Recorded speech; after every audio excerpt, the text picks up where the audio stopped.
The mean work week for engineers in a startup company is believed to be about 60 hours. A newly hired engineer hopes that it's shorter. She asked 10 engineering friends in startups for the lengths of their mean work weeks. Based on the results that follow, should she count on the mean work week to be shorter than 60 hours? And here's the data.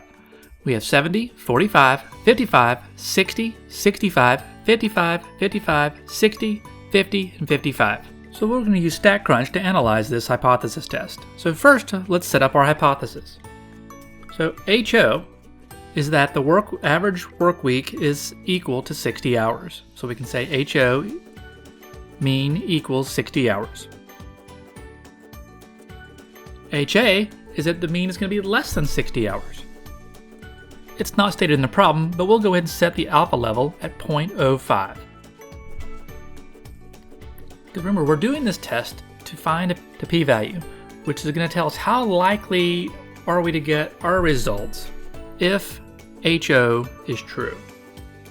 And if it's very unlikely, if the p-value is very low, we're going to reject the HO. And the question is, how low is too low? And that's what the alpha level is. The alpha level sets a threshold. So in StatCrunch, we're going to go to Stat, and we're looking at means. We have a sample mean, so that's going to be a T stat, and we have one sample. And we're either going to have with data. Do we have the raw data? We do. If this were already summarized, if it already gave us the mean of this, we would choose with summary. So with data, we're going to select our column, hours. We stated that HO, or that it was equal to 60, and we were testing to see if this was shorter than that.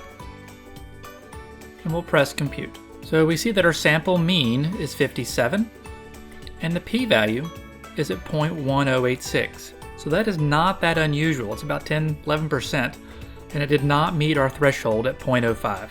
So we're going to fail to reject HO. We cannot conclude that the average work week is shorter than 60 hours. Now, one thing to note, before this set of problems in the homework, it does say if you're using a student's t distribution for one of the following problems, you may assume the underlying population is normally distributed.